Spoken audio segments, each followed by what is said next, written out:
সকালের শুরুটা আজকে এক কাপ চা দিয়ে। এক কাপ চা যদি সকালবেলা ভালো না হয় আমার দিন শুরু হয় না। আর পেলাম একটা সারপ্রাইজ। সবাইকে গুড মর্নিং। আজকে সকাল সকাল উঠে একটা প্লেজেন্ট সারপ্রাইজ পেলাম। যেহেতু আমাদের বিশ্বভারতীতে বসন্ত উৎসব হচ্ছে, তাই আজকে আমাদের ইউনিভার্সিটিতে ছুটি দেওয়া হয়েছে। আমি সকাল সকাল শুনে খুব খুশি হলাম ব্যাপারটা, কিন্তু আমি কাজ করব। আমার কাজ করতে ভাল লাগে, কারণ আমার যে ডোমেনটাতে আমি কাজ করি সেটাতে এখন ম্যান পাওয়ার না দিলে পরে স্টুডেন্টদের প্রবলেম হবে। তাই আমি বাড়িতেই কাজ করছি, বাড়িতেই আমি সিস্টেম অন করে বসেছি এখন। দেখি কতক্ষণ কাজ করতে পারি। একদিকে ভালো লাগছে আর একদিকে কাজও আছে, দায়িত্বও আছে অনেক। তো চলুন আজকে দিনটা স্টার্ট করা যাক। আমি ওরা ঘুমে কেয়ার ফ্রেন্ড ওর কন্টেন্ট ক্রিয়েটর বলবো স্টার্ট আ নিউ ব্লগ। এই যে বসে পড়েছি আমি, সিস্টেম নিয়ে কাজকর্ম করছি, পরে কথা হচ্ছে। এই ক্লিপগুলো আমাকে উদয়ন দিয়েছিল। ও গেছিল জাকারিয়া স্ট্রিট। জাকারিয়া স্ট্রিট খুব ফেমাস একটা জায়গা, যেখানে খুব ভালো ভালো স্ট্রিট ফুড পাওয়া যায় ঈদের সময়। সবসময় পাওয়া যায়, ঈদের সময় একটু বেশি পাওয়া যায়। নাকোডা মসজিদ হচ্ছে গিয়ে এই মসজিদটার নাম। আর এটা হচ্ছে গিয়ে যেটা স্ট্রিটটা যেখান দিয়ে হেঁটে যায় আর কি মানুষজন। দেখুন বিশাল ভিড়, যেহেতু সামনে ঈদ, মানে 1-2 দিন পেরোলেই আর কি ঈদ। আর ওখানে ও গিয়ে খেয়েছিল, আমাকে বললো ওই মহব্বতের শরবত, খুব ভালো একটা শরবত হয়। জানি না আমি ওখানে খেতে পারবো কি না। ইচ্ছে তো আছে কলকাতায় গিয়ে একবার ট্রাই করা। লোকজনের ভিড় দেখুন, সবাই ভিডিও করছে, সবাই খাওয়া দাওয়া করছে। এটা সেওয়াই বোধহয় আমার মনে হয়। এটা একটা দোকান দেখতে পেলাম, এখানে বিরিয়ানির দোকান, এইদিকে কাবাবের দোকান। আর আমি হয়ে গেছি পরেশান। এই পাখিগুলো বিরক্ত করে করে শেষ করে দিল আমাকে। বাথরুমের এক্সস্ট ফ্যানের যে জায়গাটা আছে ওখানে খালি বাসা করছে। আমি খালি পয়সা করছি, ওরা খালি বাসা করছে। কন্টিনিউ চলছে যুদ্ধ আমার আর ওর মধ্যে। মানে দুটো শালিক পাখি আর কি, যেটা চেষ্টা করছে ঘর বানানোর। আমি কি করব? মানে আমি চাইও না ওদের ঘরটা নষ্ট হোক, কিন্তু এটা কন্টিনিউ হতে থাকলে ফ্যানটা খারাপ হয়ে যাবে, জায়গাটা চোখ করে যাবে, আর বাথরুমটাও বারবার নোংরা হচ্ছে। অন্য কোনো উপায় যদি থাকে কিছু, তাহলে প্লিজ আমাকে কমেন্ট করে জানা, কারণ আমি লিটারালি ফেড আপ হয়ে গেছি। ব্রেকফাস্ট করতে বসলাম, এটা হচ্ছে গিয়ে ছাতু। আজকে সকালবেলা ছাতুটাই খাবো। আর এদিকে কম্পিউটারে কাজ করছিলাম। চাল শেষ হয়ে গেছে, তাই ভাবলাম চালটা রিফিল করে দিই। 5 কেজির একটা প্যাকেট, যেটা আরামবাগ ফুড মার্ট থেকে আনা হয়েছিল, ওটাই রিফিল করে দিলাম। আর মোটামুটি দেখলাম চালের কোয়ালিটিটাও ভালো। এই চালটা ভালো খেতে, একটু তাড়াতাড়ি সেদ্ধও হয়ে যায়, বেশিক্ষণ লাগেও না। তাই এই চালটা মোটামুটি ঠিকঠাক। মা যখন বেঁচে ছিল তখন শান্তিনিকেতনে আসলে মা একটা স্পেশাল চাল খেত। ওই 90 টাকা কিলো একটা বিরিয়ানি কিং রাইস হতো, ওটাই খেত। আমারও খুব ভালো লাগতো। আর মা চলে যাওয়ার পরে আমিও আনা বন্ধ করে দিয়েছি। হ্যালো,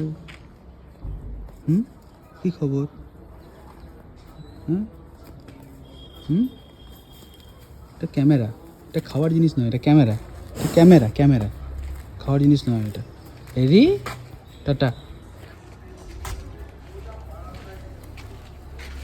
উদয়নকে ফোন করলাম, ও বললো দাদা চলে এসো কাসারা, আমিও ঢুকছি। আমি বললাম ঠিক আছে, আমার তো বাড়ির কাছেই, আমি হেঁটেই আজকে বেরোই, বাইক আর বের করতে ভালো লাগছে না। তাই কিছুক্ষণ পরে পৌঁছে গেলাম কাসারা। দেখলাম যে সেরকম ভিড় বাইরের দিকে আজকে নেই, এই টেবিলটা ফাঁকাই ছিল। তাই বসে পড়লাম, আর উদয়ন আনলো আমার জন্য 1 কাপ চা। The experience of Zakaria street. ভিডিওটা আজকে আসবে, মানে ওটা ভিডিওতে অ্যাড হবে। আর বাকি ঠিক আছে, সব খাবার দাবার অনেক কিছু অ্যাভেলেবল, প্রচুর অপশনস আছে। তুই খেলি কি? আমি খেয়েছি শুধু মহব্বত কা শরবত। আমারও খেটে সেটাই খাওয়ার ইচ্ছে, ওখানে গিয়ে খেতে পারো, কিন্তু ব্যাপারটা কি বলতো, এক এক জায়গায় এক রকম করছে। কেউ রুয়াবজা বেশি দিচ্ছে, কেউ রুয়াবজা কম দিচ্ছে, মানে পুরোটাই হচ্ছে তোমার কিছুই নেই। তুই যেখান থেকে খেলি সেটা কি নাম দোকানটা? দোকানটার কোনো নাম নেই, ওটা তোমার একটা ছোট স্টল বসছিল। ওখান থেকে ফিরনি খেয়েছি, মানে ঢুকেই ডান দিকে পড়বে। আচ্ছা আচ্ছা, ফিরনি আর মহব্বত কা শরবত, এই দুটো। ঠিক আছে। তার মানে সবথেকে বেশি ভিড় কিন্তু ঈদের সময় হয় জাকারিয়া স্ট্রিটে, তাই তো? নর্মাল টাইমে তোমার এমনি দোকান বসে সেরকম ভিড় হয় না, সেরকম ভিড় হয় না। ওই তোমার ওই ব্রেড ফ্রেড যেগুলো পাওয়া যায় নর্মালি কাপড়ের দোকানে, দুটো। এখন পিক টাইম। ও কিস, nice piece of information from Udayan guys. Yes. কিছুক্ষণ পরে আকশা এসেছিল, সবাই এসেছিল, গল্প গুজব করলাম। তারপর উদয়ন বলে চলো তোমাকে আমি বাড়ি ড্রপ করে দিই। আমি বললাম সামনের গলিটাতে ছেড়ে দিয়ে আমি হেঁটে চলে যাবো। আর কিছু ক্লিপস অ্যাড করে দিচ্ছি আমি সকালের প্রোগ্রামেরটা, দেখে নেবে।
বাড়িতে এসে খাওয়া দাওয়া করে একটু রেস্ট নিয়েছিলাম, ঘুমিয়ে পড়েছিলাম। তারপরে সন্ধ্যাবেলা একটুখানি বেরোলাম ব্রতর সাথে। আজকে রোহিত বেরোবে না, রোহিতের কোনো একটা কাজ চলে এসছে হয়তো। আর এইদিকে আমার ক্রক্সটা মনে হচ্ছে চেঞ্জ করতে হবে, তলা দিয়ে একটুখানি দেখছি ফাটার দিকে এগোচ্ছে। ব্রতকে পিক করলাম, তারপরে যাচ্ছিলাম হচ্ছে এই কঙ্কাইতলার দিকে। আর ড্রপ করার সময় ব্রতকে দেখলাম যে আমাদের বোলপুরে নতুন একটা মল হয়েছে। The next morning. মলটার নাম হচ্ছে ম্যাডো বাজার।